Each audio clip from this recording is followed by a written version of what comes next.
cheers to another episode of the Weinnotes Podcast. I'm your guide, AJ Weinzettel, on this journey of stories showcasing the people behind the wonderful world of wine, where we dive into conversations ranging from terroir, viticulture, to favorite music, superpowers, and more. Please enjoy this episode of the Weinnotes Podcast. Boyd, Jeff, thank you so much for taking time to be on the podcast today. I really appreciate it. Thank you for having us. Really appreciate it. Yeah, it is quite something that we are here at the edge of the 2024 harvest, and the last few days have been kind of crazy weather-wise. It has. It's been up and down. You know, we had that hot spell, then we had 4 or 5 days of cold weather. Nice, beautiful day today, but it looks like we're going to roll back into a stretch of 3 or 4 days of extremely warm weather, which is very similar to what we had last year, quite honestly. Yeah. That second week of September last year, we had that spike in temperature that really just accelerated the harvest very, very quickly. So we're batting down the hatches and getting ready, literally. Because we actually start our first pick on Friday. So we start picking Sauvignon Blanc on Friday. Wow. Well, I'm glad that we were able to make this happen then. Absolutely. Yes. Absolutely. Yes. And Jeff, I didn't know that you were going to be on here. So, hey, I get to fumble a lot with some questions for you and whatnot, but thank you for being on as well. Of course. Yes. Happy to be here and talk about what we're doing here at Natalie's, and getting ready for harvest. So excited. Yeah, this will be fun. So this is your 5th harvest here? Yep. 5th harvest with Boyd, 8th harvest overall here in the Willamette Valley. Very nice. Well, I'm sure that you have some great stories to share. Definitely. Can I pour us a little bit of a blind wine to get started? Oh, absolutely. Okay. Absolutely. I know that you've done a little bit of research about me. Right. So you know that I try to find some sort of connection. Right.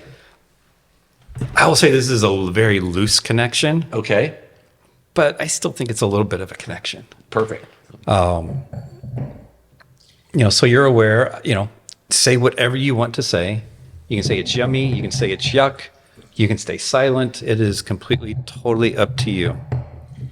And then toward the end, I will reveal what this is, and see what we think.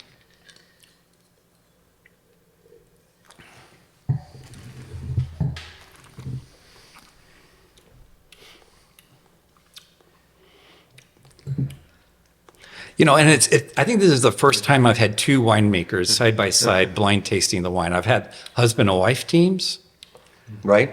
but I've never had assistant winemaker and head winemaker side by side. So I'm very curious. What? If y'all have anything to say, what y'all think? Well, I mean, right off the bat, I'd say medium weight, medium bodied. I'd say this is my gut is it's a Bordeaux varietal. Probably, if I'm going to guess, I would say Merlot right off the bat. The reason for that, it doesn't have a lot of tannin on the back end.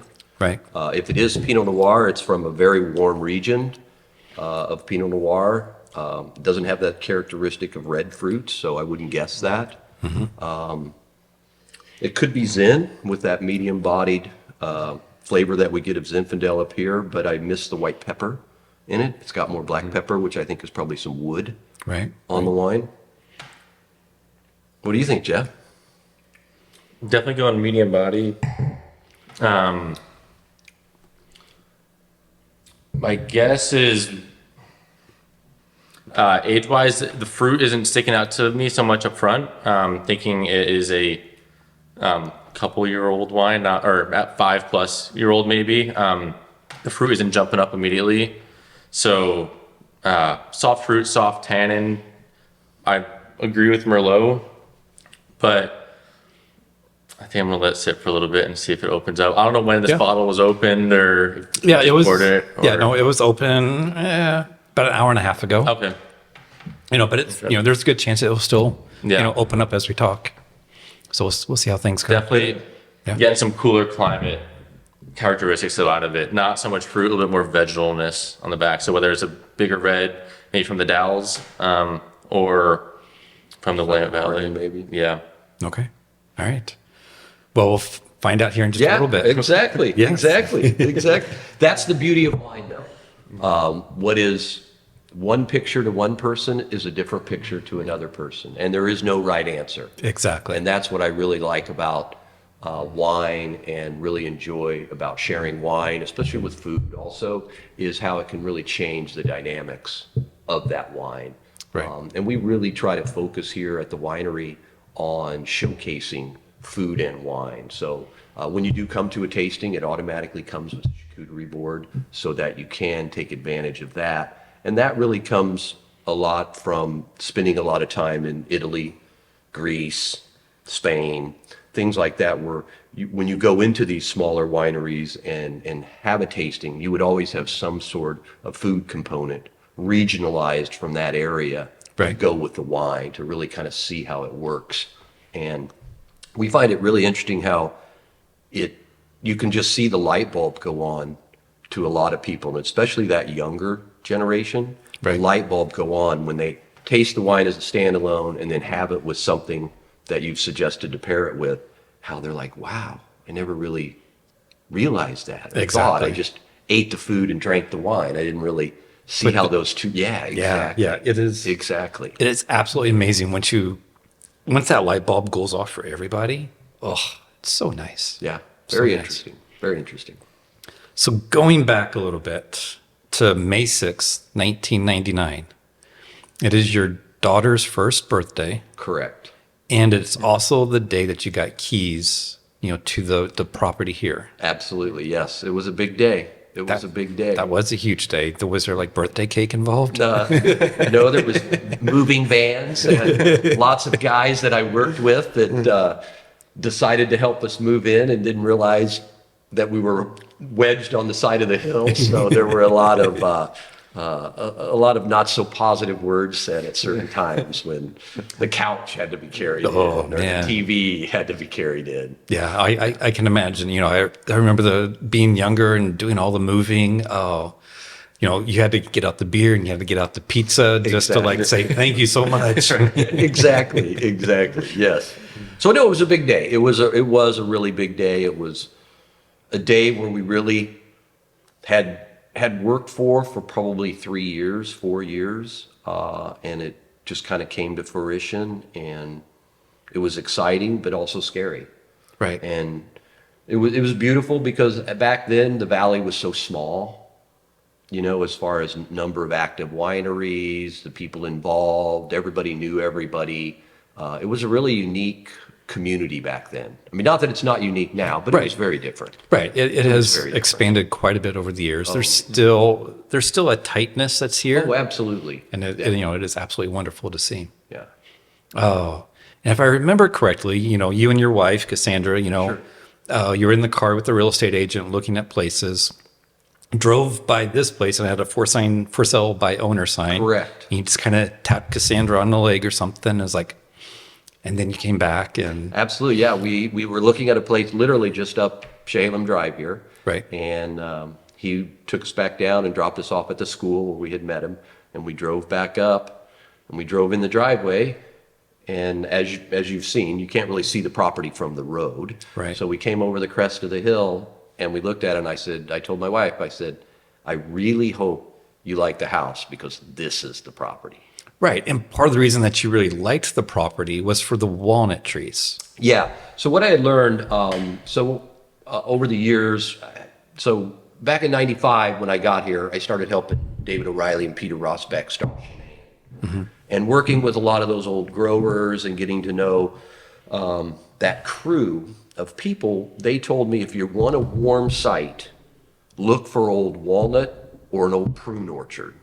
Because back in the early 1900s and late 1800s, those were the main fruit crops in the valley.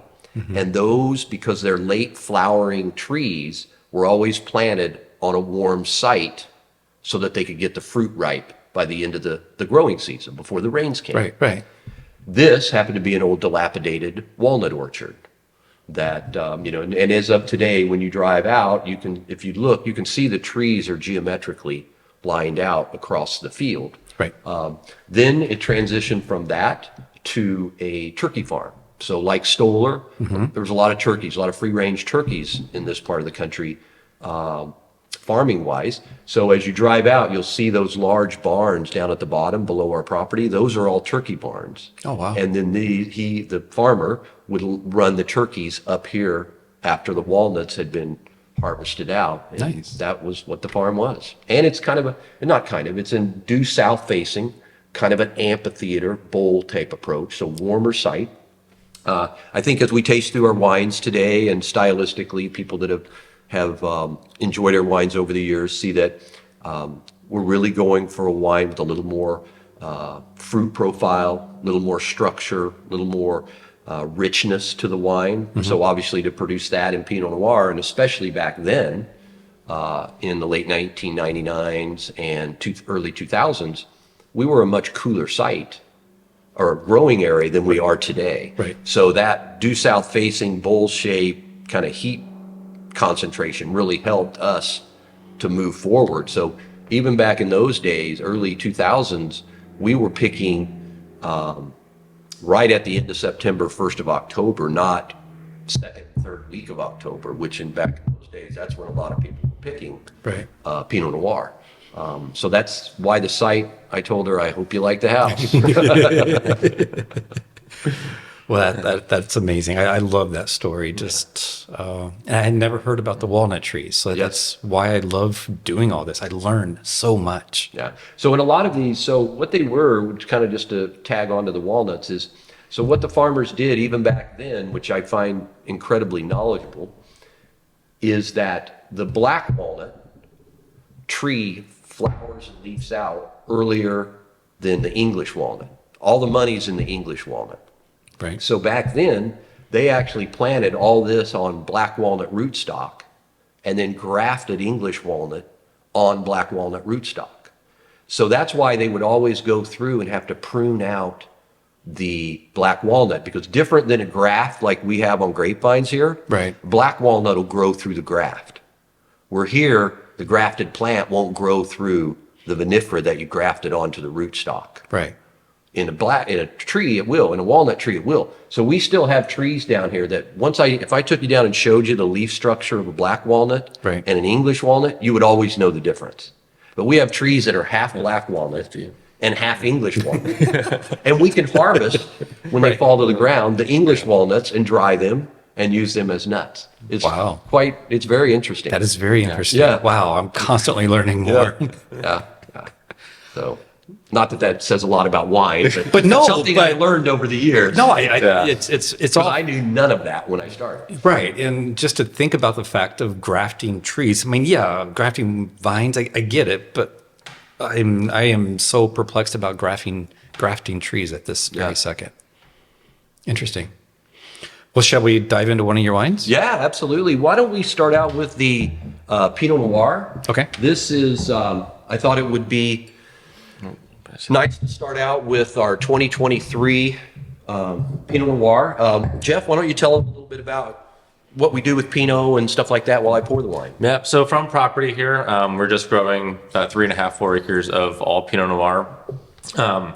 And we have our older two blocks up top, and then our younger block planted in 2017 down low. We will keep the younger blocks separate and harvest our upper two blocks early on. From our harvest, we have a field blend of 4 clones. We have 113, 114, Pomard, and Vadensville, which was planted by Boyd intentionally kind of sporadic through the vineyard so that we get a true field blend of those clones. And that's how we pick it. When we pick, we will get a true blend of the clones as we're pulling the bins out of the field. And then coming to the cellar, we'll literally take a 50-50 blend of those grapes and do half of them destemmed into 1.5 ton fermenting bins. So those run through the destemmer into the 1.5 ton destemming bin. And then the other half we'll do 100% whole cluster native yeast ferment. So we're looking at our vineyard in that vintage via whole cluster fermentation, native yeast, and then also doing a little bit more controlled ferment through the destem and the inoculated bins. So those will be fermented separately, Right. aged separately, and then from there we will in June or so come back through and decide on our blends for that year. So we will every year do 100% whole cluster. So we'll keep barrels aside for that whole cluster native yeast ferment from our vineyard. And we like to call it our vineyard in that vintage, completely unmanipulated. Right. What we'll get into as well with our wines is all of our wines, all of our reds are unfined, unfiltered as well. So we like to bring that back to old world style, the way that wines have been made for thousands, tens of thousands of years. As long as wine's been around, that's, technology that they had to make wine. Right. So that's the one style that will go. And then our estate Pinot, which is what we're tasting now, is our blend of Pinot of the whole cluster, potentially of the destemmed as well. And also introducing a little bit of new oak on that and neutral oak, but basically the best blend of wines from our property that we can make that year. So trying to look at this as being the workhorse of the brand, so our largest production that we do. The whole cluster would be more of our reserve, our, smaller lot, what we think, really showcases the vineyard the best. Right. In that particular vintage, as Jeff said, with no intervention, so to speak, in the fermentation, and no new wood. Right. So that's all neutral wood. So really a snapshot of this is what this vintage and that wine in this vineyard site gave us. Right. And if I remember correctly, like you're all about making the wine in the vineyard. Correct. Yeah. So but the third wine that we did not mention in Pinot Noir is we have a line of wines that we do called the Big Sky Collection that we sell just in Montana. And that kind of came out of my love for fly fishing and wanting to do river restoration projects and fundraising programs in Montana for different rivers, specifically the Gallatin River. And the lots that don't go into those two wines, being the whole cluster or the estate, go into the Big Sky Collection. Okay. So those are the three levels of Pinot Noir that we do. Very nice. Here. Yeah. And I like what's in the glass here. I mean, you look at it, it's not too light colored. It's not too dark colored. It's like that perfectly nicely balanced color of ruby in the glass. Well, and 23, so this is 23 vintage, which we're just getting ready to roll out, was such a warm vintage, as we talked about earlier on with that heat spike late in the growing season. It really accelerated color, really accelerated thickness of the skins, breadth of the fruit, bigger wine. I mean, I think in general, the 23s are going to be big wines for Pinot Noir. Yeah, they probably are. Yeah, coming back to the 23, I remember Boyd and I week ahead, getting ready, checking our bricks weekly, getting ready to, this is our harvest date. We're looking at October 5th. So we, call in the crew, schedule our date. And then like we're seeing in these last 2 weeks, all of a sudden, oh, wow, next week, the weather, it's saying 90, now it's 95, now it's 100. Oh no, there's a spike coming.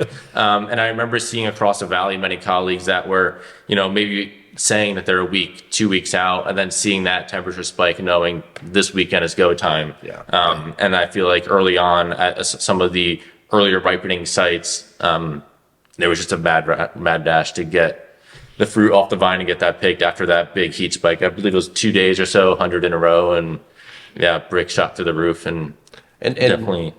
And the challenge obviously that brings is getting pickers. Oh yeah. Most of us wineries, I would say the majority of the wineries here don't have their own crews.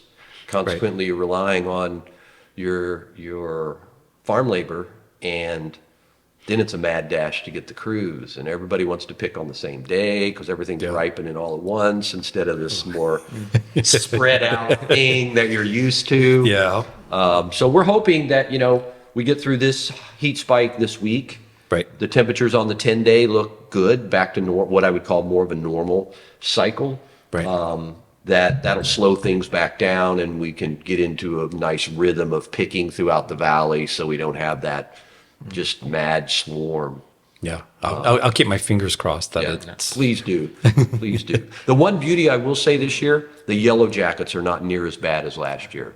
Well, that's good. Last year the yellow jacket, at least for us, was a real challenge. And, they get in there and just suck the juice out of those berries and drive the pickers crazy. And yeah, no, that's very challenging. Yeah. I know some wineries actually have like a little chart of, of people, working harvest. And it's like, all right, how many times did you get stung? How many times did you get stung? Yeah, I mean, it's brutal. they are brutal. They're mean. They are mean. They are very mean. Yes, very much so. Yeah. So going back before 1999, you grew up on a soybean farm in Missouri. Yeah, so I grew up in a small community called Birmingham, Missouri. So on the east side of Kansas City.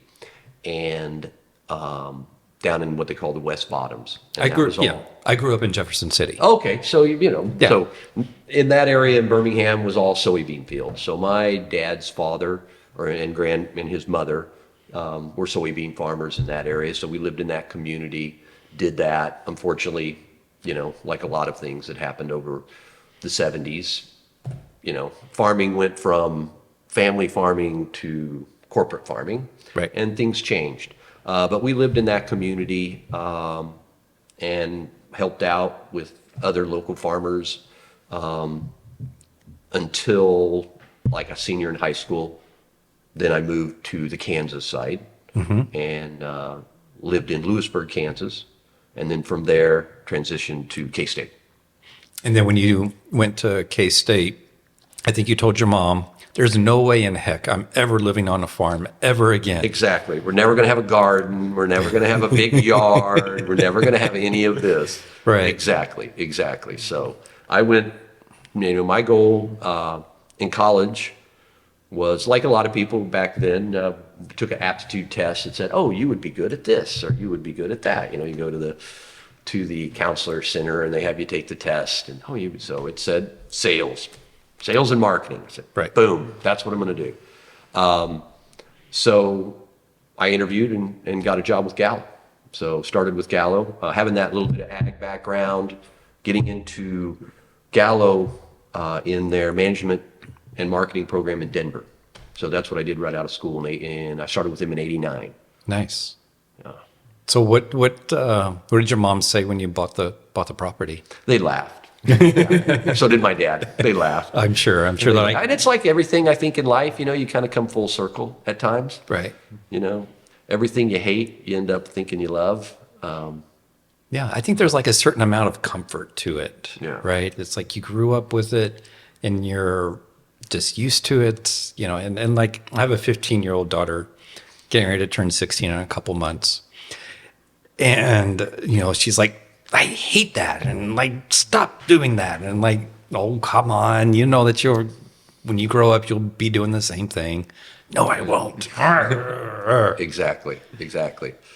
That's so true. So true. Yes. So that was how the journey started. Yeah.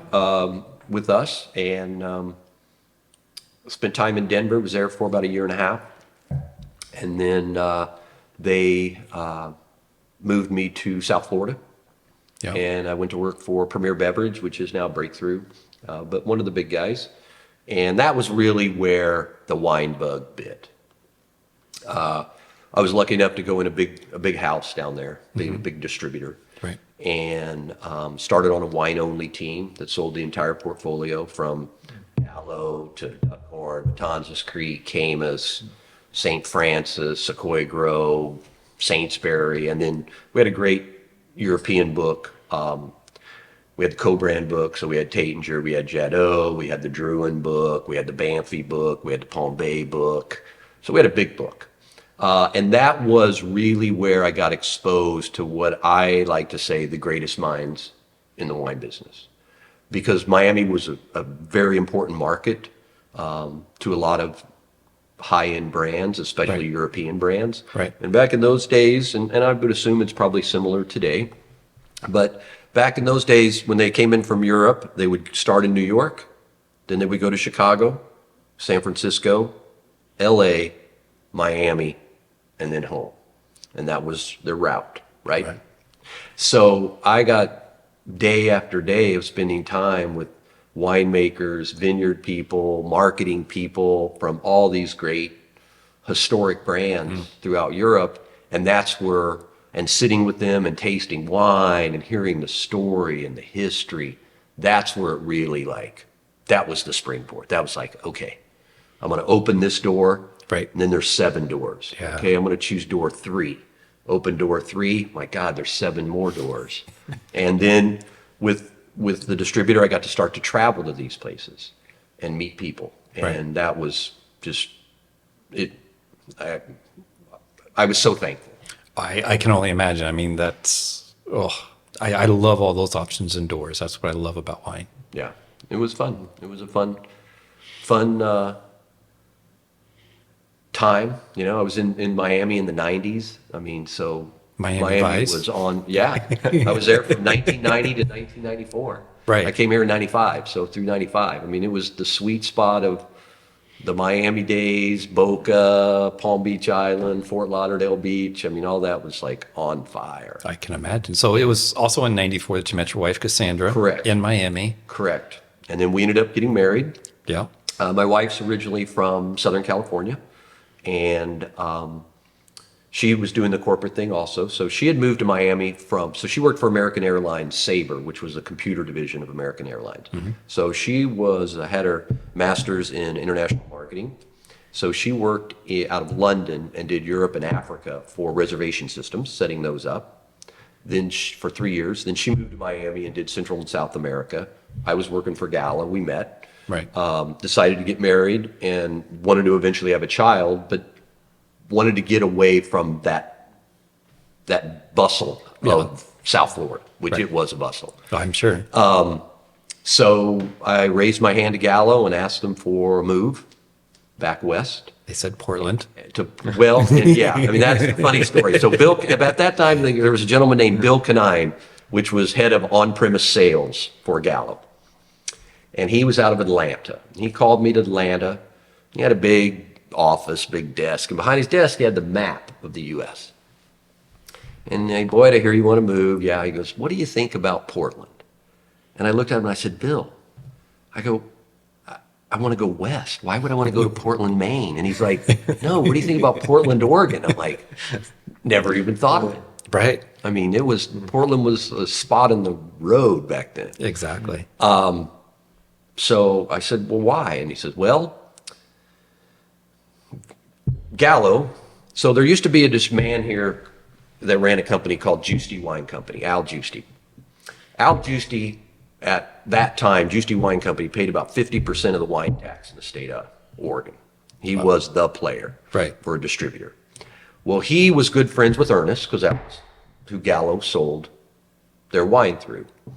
Well, his son, actually, Larry Giusti, who was his son, who worked for me when I eventually came up here, his godfather was Carlo Rossi. That's how close they were. Wow.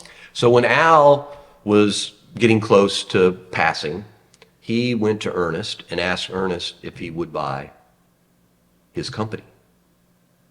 So Gallo got in the wholesale business in Portland, Oregon, with many of these European brands and domestic brands that they really they didn't have a lot of people on the West Coast that had experienced those brands.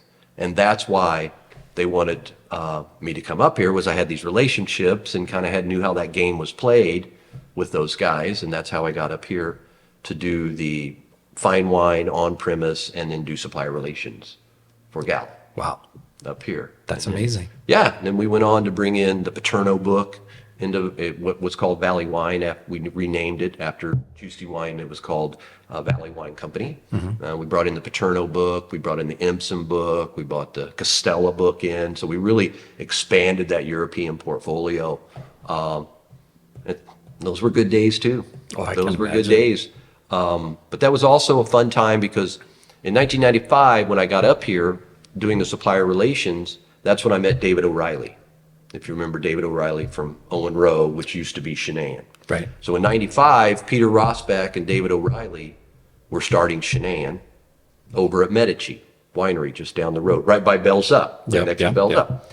So David and I hit it off. We're about the same age. And he said, hey, you should come give Peter and I a hand. We both have day jobs and we're making this Old Vine Zin, which is what we're going to have next. That's how I met Lonnie Wright in 95. And all those vineyards in the Dalles that we work with. Wow. Said, hey, you should give us a hand. So it was like perfect opportunity to take all of this thing that I've learned, book studies, classes, things Gallo make you go train, all that, and actually start making wine. So did that from 95 to 99. That's when we decided it's time to do our own project. That's when, Oregon was really kind of starting to get some traction in the wine community, not only from wine writers, but now from travel magazines and things like that, recognizing kind of what was going on here. So that's how it all springboarded. Wow, that's amazing. Yeah. Now I have to taste some old We should vines taste some in. old vines in. Yes, exactly. most definitely. Yeah.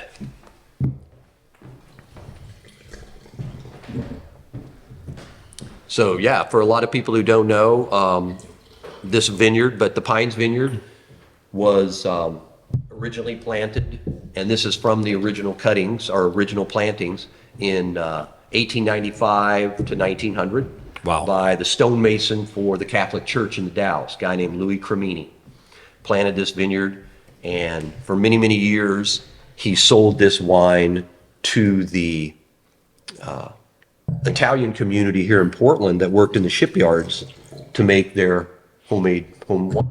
And actually, Lonnie has a picture, Lonnie being the owner now, Lonnie Wright, that I mentioned earlier, has a picture of the 1911 Dalles newspaper with the vineyard in the background and all these Model Ts lined up on the road to get their grapes. Wow. So then they would go back to Portland to make because it was Zin, and Zin Primitivo from Apulia. Right. A lot of those people were from either Sicily or Apulia who came to America back in the day. So yeah, it made for a very unique story. And that's why I thought it would be a fun wine to taste today is seeing that historic value that the Northwest really brings, I think, to the table for the wine industry in America. Mm-hmm.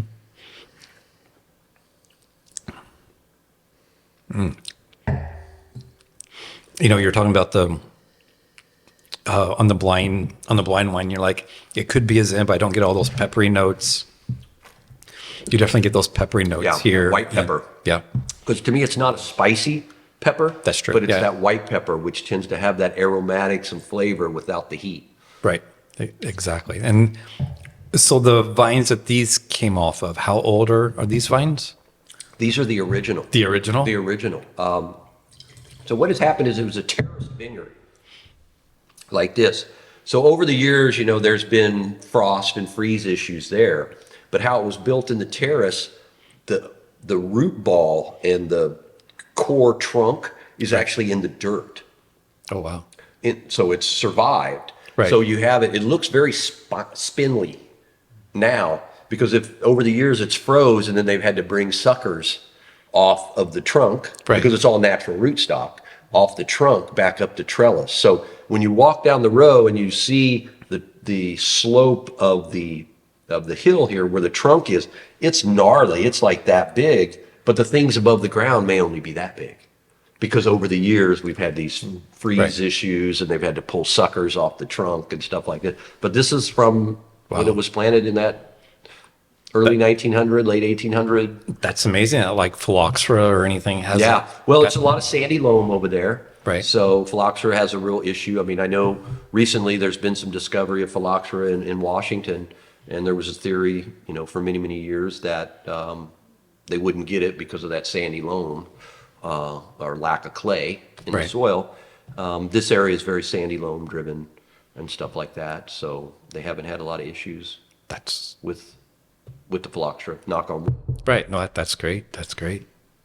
Well, I love it. I mean, it's a very, in general, I would tend to stay away from Zin. Right. Just because it's a bomb. Right. But there's not a bomb here at all. Yeah, no, I think that if to really understand this type of Zin that we really grow in the Northwest, I think you have to drink more Apulia wine, more Primitivo from Apulia. Right. Then Zin from the Sierra foothills and stuff, Napa down in California, where it is a much more extracted, bigger wine. Right. We get the heat here. We get the heat here for sure, but we get that temperature swing. I mean, it's very common to be 55 in the morning. I just talked to Lonnie the other day. He said it was 42 when he got up in the Dalles. Oof. And it might be 95 or 100 today. So you get these huge swings. Right. I think it helps in that. These are humongous clusters. You know, a lot of people think Old Vines Inn is these little small cluster, but it's a very big monster of a cluster. A good example is, you know, a Pinot Noir cluster may be the size of your fist or just a little bigger than your fist. Right. This cluster will weigh 16, 18 ounces. So, I mean, it's two-handed Wow. big. That's Yeah. that's amazing Yeah. for a 100-plus-year-old wine. Or vine, I'm sorry. Yeah. Yeah. What I was going to say, I think is pretty amazing too about this vineyard or Zinfandel in the Dalles. You know, we have Zinfandel was one of the first wines that you had made here. It was Merlot and Zinfandel, right? From the pines. And Cab. Back when we started, but now getting to work with this Old Vines Inn, which has been in the last 5 years or so, this fruit. The historical value in hearing the story, personally, me talking to Lonnie, a guy that has been in the Dalles. We've been 40 years. 40 years. Helped establish a lot of the Dalles vineyards. Right. That culture out there. But the idea that someone, Louis Cremini, an Italian immigrant in the late 1800s, you know, came over from Italy as a migrant and just brought his cuttings with him because that's what they did. They came with their suitcase of whatever they had or knowledge they had. And it's always interesting to hear the story of, you know, it wasn't a, you know, someone with a viticulture degree that said this grape is going to do great on this hillside and I'm going to put this here and make the best wine. Right. It was an immigrant that said, this is my livelihood. I'm a stonemason, I'm a brick mason, and I'm just going to plant this because this is what I do, this is what I know. And that those vines still exist today, and that we get to now taste that in our glass. And to me, this is the historical story of that and how the vines have survived, but also it's definitely a unique and historically important, I would say, vineyard, and just story that, you know, needs to be told because, to me, wine is so much of a history in a glass and understanding, you know, how unattainable it is, but it's a speaking, living piece of history, whether it's the vines or the wine or the vineyard or the people. Right. And that is one reason that I love wine so much. It's something that really, once I started to learn that about wine, got me into wine, was hearing these stories of it's Italian immigrant planted these, and then this property changed hands and then went dormant for X amount of years and then was refound and brought back to life. And, you know, Yeah, so this vineyard was discovered by Lonnie and Peter Rosbach back in the late 80s. When Lonnie bought the property, it was all overgrown with blackberries and stuff. And Peter Rosbach was an amateur. So there's a very historic amateur winemaking club here in Oregon that I was part of. A lot of people were a part of. If you go back to when it started, it's when Dick Erath and Ponzi and all these guys, the Volstecs, they used to all get together Right. and talk about what they were doing. Well, this amateur wine club was what Peter was part of, Peter Rosbach from Cheyenne. So he had hooked up with Lonnie, getting fruit for the wine club from these vineyards. They discovered this. They sent the plant material down to California, found out what it was. And it took Lonnie like 3 or 4 years to get all the blackberries pulled back, get it back up on some trellising and things like that. So it really is a miracle that it's still here, quite honestly. That is a huge miracle. Yeah, I was getting ready to ask. The dedication to say, I'm gonna make this a vineyard. So Wow. yeah, That is something. and it's a story not a lot of people know, as Jeff said, and I think it needs to be told more. It does. And I think it's a story that I need to dive further into. Yeah, I think you'd find it very interesting. I would. So Jeff, we don't know much about you at all. I don't have any like nuggets that I could pull up or anything. So I need to know some information over here. It's a short story so far, but I'm from New Jersey originally. That's where I was born and raised, just outside of New York City.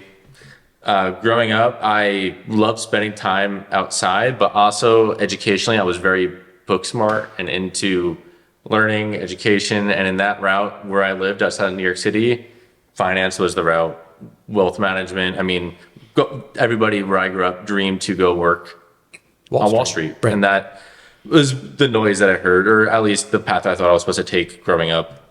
So that's the path that I went. I went to school, undecided, business, finance, wealth management, worked at a couple of financial firms through college. post-college, I wanted to travel. I was getting that bug to travel, didn't travel during school. I wanted to go somewhere, experience something different. Also, genuinely wanted to work with my hands, be more on the manual labor, production side of things. Didn't know what that necessarily meant or looked like, just knew that I had this bug, that I wanted to go do something. Right.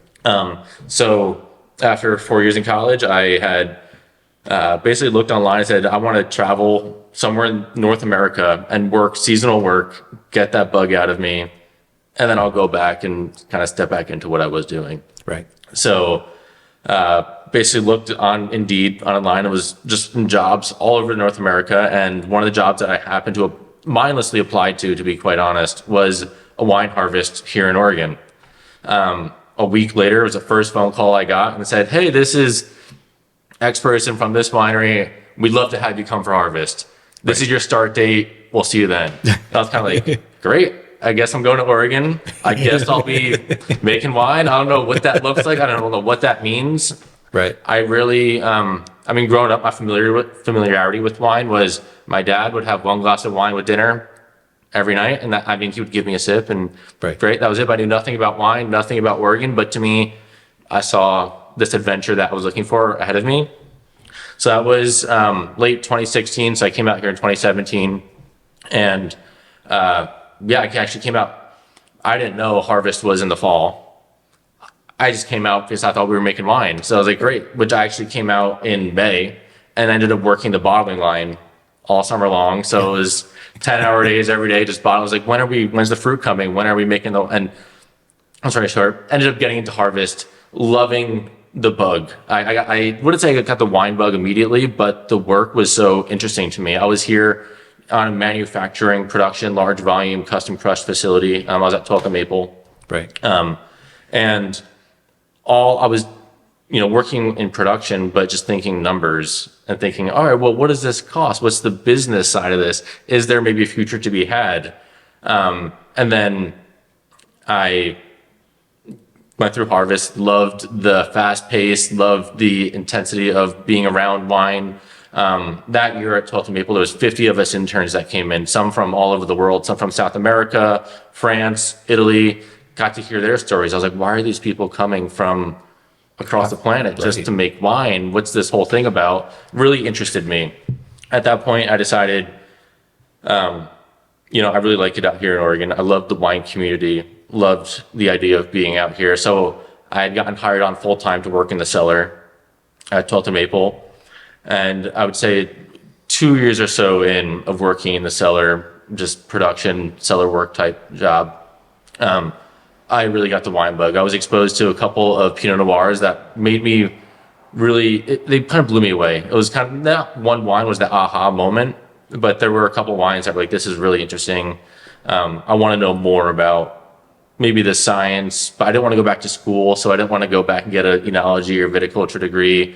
But I knew I wanted to be involved more in how can I spend time in the vineyard? How can I learn more about why this wine is tasting this way? Right. So fast forward about 2 years, I was looking for my, first move in my wine career and saying, I want to be somewhere where I can be in the vineyard, I can be in the cellar, I could maybe pour wine, or do I want to go work for a barrel representative, or do I want to work at a wine shop? And in that was late 2019, early 2020. And Boyd on a Facebook group had, an industry Facebook group had posted that he was like very vague, nondescript post, basically saying, Boyd with Natalie's estate, I'm looking for an assistant to help me out at the winery, something along those lines. Right. So I kind of sent him a message and was like, oh, I'm interested. I think I sent him my resume. And I had never heard of Natalie's before. So I figured, hey, I'll give him a call. I want to come by and taste. I'd love to just know what I'm getting myself into. Maybe I want to know about the job I'm applying for before I apply. And I called the called the winery number, and Boyd answers the phone. He's like, hey, this is Boyd. This is Natalie's estate. And I was like, oh, shoot. This is the guy that I'm going to be interviewing with. Is this going to be? And we connected. We had talked. And I loved everything that Boyd was doing here. We sat down at this table, tasted the wine, ate cheese. It was the first very indulgent, very not indulgent, informative, interesting wine experience I'd ever had, which was more of an old world experience where it was like, this is what I do day to day. This is what I'm looking for someone to help me out with in the vineyard, in the cellar. And to me, I was like, I'm all in. That's amazing. Tell me when to show up again, and I want to do this. So yeah, it's been 5 years or 4.5, almost going on 5 years now. And it was a crazy first start because he started right during COVID. And yeah, started right before COVID. Experience that, we lived through, right? Yeah, That was something. Yeah. That was kind of how I got to be where I am now. But in hindsight, I don't know how I got here, but I just kind of I got the wine bug and absolutely loved, being involved in the production side. But it's going back to the historical value or wine being more of a social good. It's not so much about, personally, my philosophy, it's not so much about what's in the glass, but the story that it took, whether it's the growing season or planting the vineyard or the hard years that really make the good years that much better. Right. The story of how that wine got to the glass and then being able to sit here and enjoy that with someone else is very special to me. So being involved in a small winery, doing it more old world style, and be able to tell that story daily or live it daily is very rewarding, but also something that I'm very passionate about. Yeah, no, I couldn't agree more. But I have just one little follow-up question. When your parents found out that you're moving across, into Oregon to go make winemaking and like leaving finance and all of that, what was their reaction? What are you doing? So you're coming home next month, right? So what are you, when, I would honestly say they love me and support me always, but it was definitely, I had the passion, but it's also hard to convey that passion to someone that I wasn't able to share that with, or I didn't necessarily know where I was going. I was just going in the direction that I felt led to go. And obviously now they support me. Of course, yeah. Definitely. But it was definitely, so when are you coming back to New York? When are you coming back to do this thing? And But now you get to like go home like during Thanksgiving or whatever, and like here's some of the wine that I made, and like that has to be like amazing, for you to feel. Definitely, like, I helped make this, and I get to share it with you at Thanksgiving. Right. Yeah. Yeah. And being able to tell that story is something that is important to me, and share with people is something that I really enjoy. Yeah. No, that's special. That is special. So you had an interesting start in '99. I mean, Gallo was aware that you were starting Natalie's estate. Yep. And they're like, that's cool, that's great. But they kind of, handcuffed you a little bit and said, you can't sell wine in Oregon and compete with us for, it was like 3 or 4 years. And you're like, okay. And it's like just right out of the bat, like you're selling wine all throughout the U.S. and nothing in Oregon. That was quite a hurdle. And I understand where they were coming from because I was still working for Gallo at that time, and it would have been a conflict of interest. Of course. To be selling to customers in the state, whether it be wine shops or restaurants, that the sales force that I was managing was selling to also. Right. So I totally understood that. The benefit I had, though, would I had been everybody that I had started in the Gallo sales program with had kind of filtered out into the U.S. Right. So what I did is I just picked up the phone and started calling my buddies and said, hey, I got this new brand, think you can bring it into your distributor, start selling it. So that's what we did. So in the beginning, we sold, I would say 90% wholesale and 10% direct. Direct is what Peter at Chenahan, David started Owen Rowe in 99 also, and I started Natalie's in 99. We all made wine at Medici. Mm-hmm. So Hal would sometimes let us use his tasting room to sell wine, but on the major holidays, there used to be a wine shop in Gaston called 24 Bricks, and a woman named Ann owned it. And David knew her because she worked at the tasting room at El Cove. Okay. So she would let us rent her wine shop on the major holidays. So Thanksgiving, Labor Day, Memorial Day. And back then, those holidays were huge. Right. Right? So the three of us would rent it, and for 3 days, we would sell wine through her cellar door. Very nice. Over there. And that's how we just slowly started building the local following. And then when I finally left Gallo full time, the no compete was not involved. Right. And I could start selling to these customers I knew in Portland through the years of being involved with the distributor. Right. And started selling more direct. And then that's when we started pulling in that wholesale distribution network. Yeah. So, and we pretty much flipped that. So now we're about 80% direct, 20% wholesale Very nice. through that. Very nice. Shall we try the last Yeah, wine real quick? absolutely. Go ahead. So we selected this wine, and I guess one of the things that we should touch on is we're pretty unique in the Willamette Valley for the diversity of the portfolio. You know, yes, we do cool climate Chardonnay, cool climate Pinot Noir, Pinot Gris, but we also have these vineyards that we were talking about in the Dalles with the Zin and the Cab, and then we have vineyards up in Yakima. We thought it would be very fun today to share one of those wines with you, which is our Barbera from a very historic vineyard called Red Willow. Okay.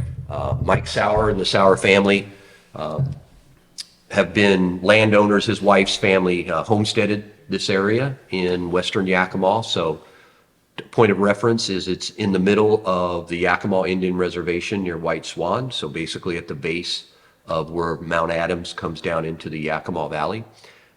This Barbera comes from the 2 furthest rows of a vineyard in the Yakima Valley.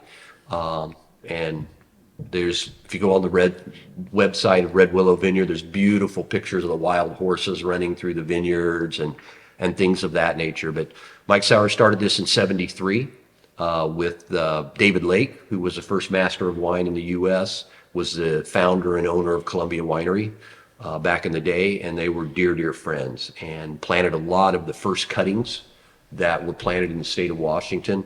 The one that they're most noted for is the Chapel Block of Syrah. So it was the first planting of Syrah in the state of Washington. This happens to be their Barbera from the 2022 vintage. And Jeff, why don't you tell them how we made this kind of unique? Yeah, so Barbera, as I start forward and move back, it's a naturally Italian varietal. Growing up in New York, Chianti was one of the first wines I had. I have an affinity for Italian wines. But Barbera, back to it, everyday drinking wine, but we wanted to go more with a Barbera di Alba style. So we are able to have a little bit more fun with the winemaking. Fermented about 25% whole cluster, which will help soften the acid a little bit and add a little bit more roundness to the wine up front. But this is our second year that we got to work with the wine, and it's kind of a work in progress, I would say, but we are very happy with the direction that we're going with it because it is in Italy more commonly used as red table wine. We wanted to really make it a good food wine, good acid, softer tannin, very agreeable food wine. Yeah. No, Barbera is one of my favorite varieties out there, and it's smooth, it's elegant, and like you said, the tannin structure is in place, but it's nice and integrated, and that finish, it just keeps going on and on. Yeah. It's a very beautiful wine. Yeah, thank you. Yeah. You're welcome. And small production, no new wood on it. So 1 year in barrel, all neutral in Okay. barrels. There again, as Jeff mentioned earlier, all bottled, unfiltered, unfined, as are all the reds.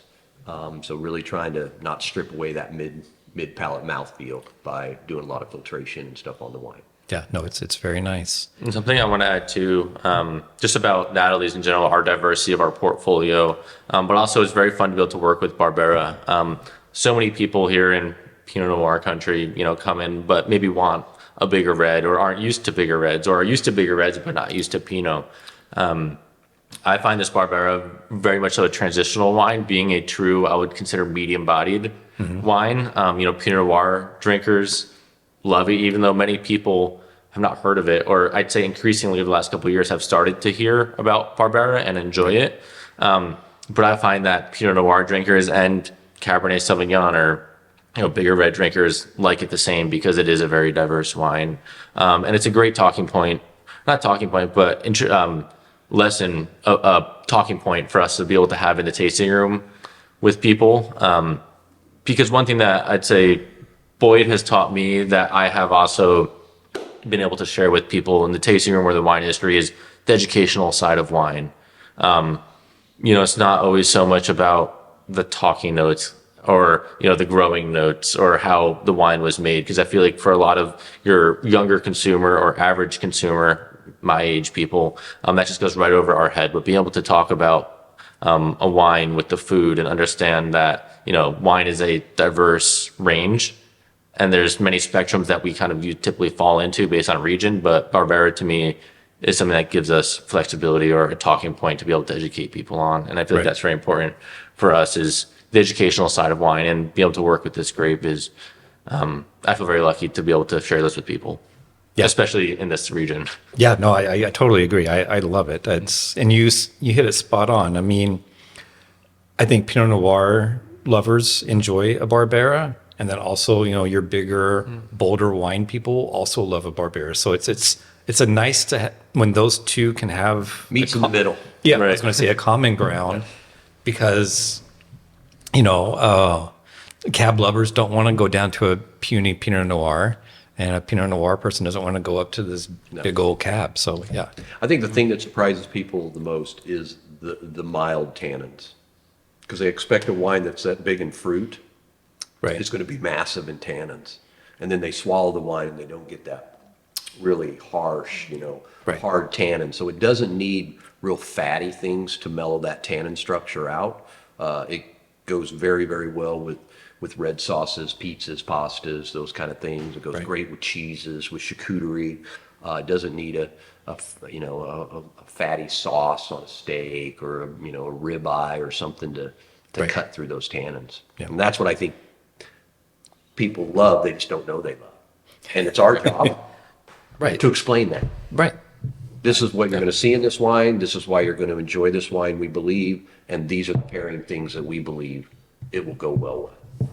I completely agree. So a little story for you of how I heard about Natalie's estate. Several years ago, I was on a conference call with a coworker, and we were talking about wine, and, the coworker asked me, well, where are you from? And I'm like, Oregon, I visit wine country all the time. And she was like, oh, I love Natalie's estate. And this is, from in Minnesota. And she's like, I'm a club member and I love going out there and I love their cabs. And I'm like looking it up, and I've gotten your newsletter ever since. Right. And I love all of the food events that you all do. Thank you. Like you have a lot of cooking events and, pairing all your wines together. And it's unique how many of those type of events there are, but you do those. And we've done them for a long time. I mean, I think the thing that I learned in Europe is, food is wine and wine is food, and a lot of times you would never think of having wine without a bite of food if you're in Europe. I mean, they're just symbolic, right? They are, yeah. You just, as simple as the food could be, but here we have that traditional mentality that we go in for a tasting without that component. Right. And I really think to help bring that new generation of wine drinker into the fold, we need to incorporate the food component much greater. Yes. In that. And especially here in the Portland area, I mean, we're like the food capital right now. Mm-hmm. Absolutely. Yeah. Absolutely. You briefly mentioned Big Sky, Montana earlier. Right. You went up on a sales trip. You sold wine, you skied, you fished. You came home to Cassandra and said, we need to buy property up there now before it goes off the charts. I'm just curious, what was Cassandra's reaction? Okay, let's go check it out. That's awesome. I mean, yeah. This journey from Miami to Portland to wine country was a great journey. And we both enjoyed that ride. And I think she was ready to, let's go see. That's amazing. Let's go see. And then you have like a special room here in the tasting room. Correct. that is, from Cassandra's past. Correct. And so Eileen Sedgwick, she appeared in more than 110 films from 1917 to 1932. And then her sister Josie appeared in like 50 films. And the brother Edward directed the original Gladiator in 1938. Correct. How did you have this whole room to your tasting room? How did that come about? Why? Why? Well, when Cassandra's grandmother, Eileen, and her husband passed away, their son, Ed, who was named after his uncle, Cassandra's mom's brother, bought the home. He also worked for Universal Studios, Okay. as the family had, but he was a set designer and builder. So he did that for 40 years. And unfortunately, when he passed away, he had no significant other or no children to pass that along to. So the family inherited this home that no one really needed or wanted, so to speak. So they went to sell it. One of the unique things about Eddie was he was kind of a hoarder. And this party house that they had behind their home in Hollywood, like a guest house, they had turned into a party room. He had pretty much just locked the key on, and it sat like a museum for years and years and years. So when Cassandra went in there again, there was all these photos and the tables and all these memorabilia from that era that they had. So a lot of it during our research, we found that Universal Studios didn't have a lot of memorabilia from that era, so donated a lot of the pictures and things to the museum, and then we kept some. So then during COVID, we had to do all of these setbacks. You had to be back 6 feet, and there was all these restrictions. We're like, okay, let's build out a new room so we can separate people and continue to move forward. And she being my wife was like, well, I have all this memorabilia that's just in the closet from the museum. It's got all, everyone from, there's pictures of Jack Dempsey and John Wayne and Betty White and Lucy and Gary Cooper, and just hundreds of pictures. We said, okay, let's build it out as an old Hollywood room. And she put up all the pictures, and then she did all these little signs so it told people who it was and what the movies were and things like that. And that's how we expanded the tasting room. That's cool. That is amazing. It surprises people. They bounce up our road and they walk in and they don't think that that's what they're going to see. It's nice to have those little surprises. Yeah, absolutely. Very nice. Yeah. So now your daughter, I assume she's 26 now. Correct.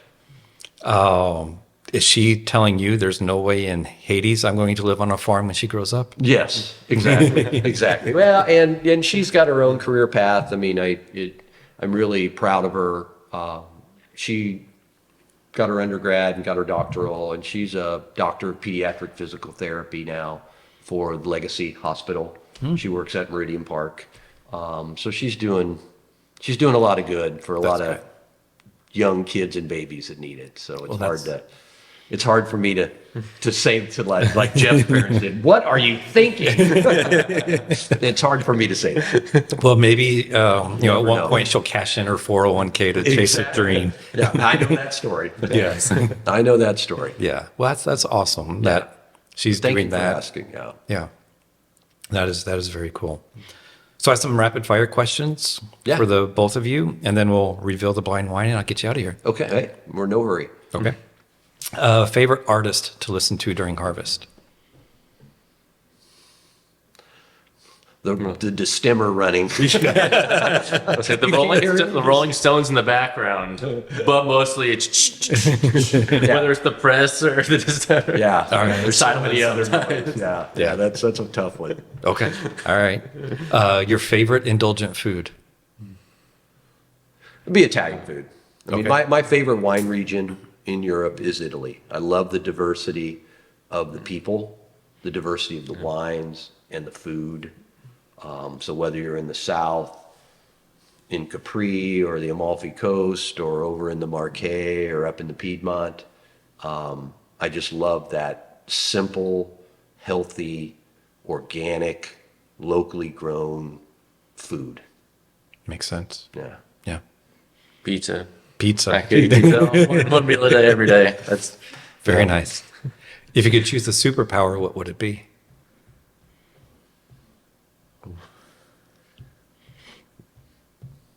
Gosh, I don't know. Some people want the ability to like move racks, mentally. Some people want to fly. I would say to control the weather a little bit more. Okay. And the birds. And the birds. It's our current issue right now. Birds, the birds yeah. are the current issue. There you go. I like it. I like it. Time travel Okay. backwards and to the not in the present, not in the future, But just go backwards. to and understand the history more, so I can do better in the present.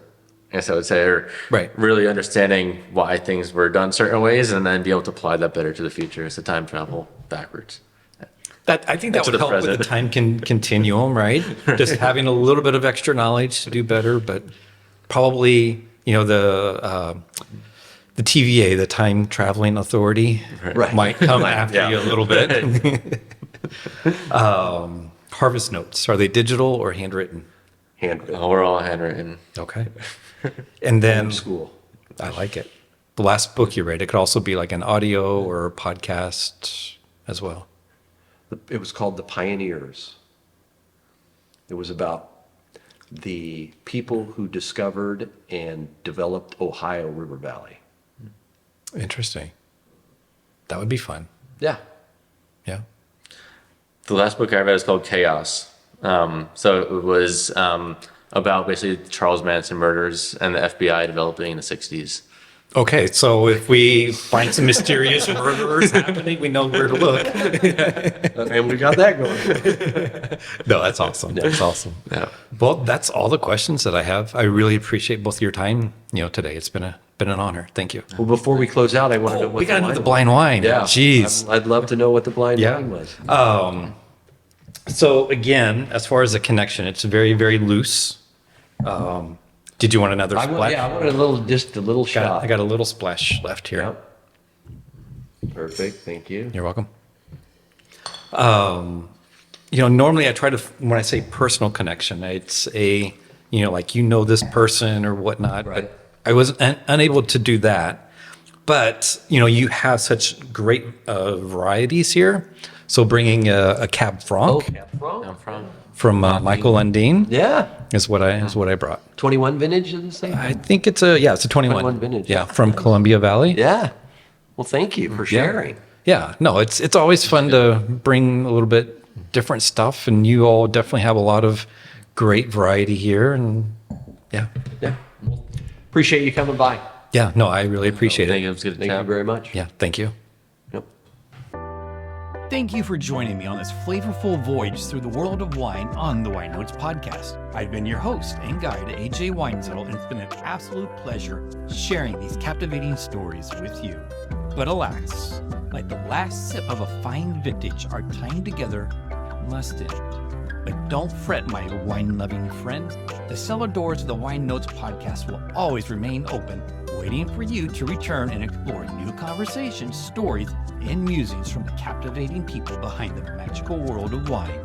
Before you go, hit that subscribe button on YouTube, Apple Podcasts, and Spotify, and don't forget to leave a sparkling 5-star review to help spread the word. Until our glasses clink again, remember to savor life's moments and let the spirit of wine and camaraderie linger on your palate. Cheers, and as always, may your wine glass be full, your heart be light, and your journey